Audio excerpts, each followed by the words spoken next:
एक मोठी धक्कादायक बातमी आपल्या समोर येते आहे। पुन्हा एकदा मोठी दुर्घटना, शाळेवर कोसळलं विमान। बांगलादेशमध्ये विमान दुर्घटना घडलेली आहे।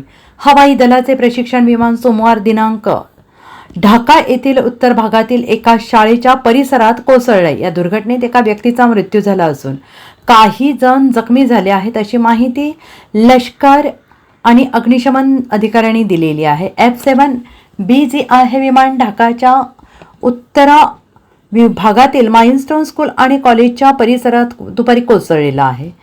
शाळेत मुलं उपस्थित असताना ही दुर्घटना घडली। बांगलादेश सैन्याच्या जनसंपर्क कार्यालयाने एका संक्षिप्त निवेदनात पुष्टी केलं की कोसळलेलं F-7BGI विमान हे हवाई दलाचं होतं।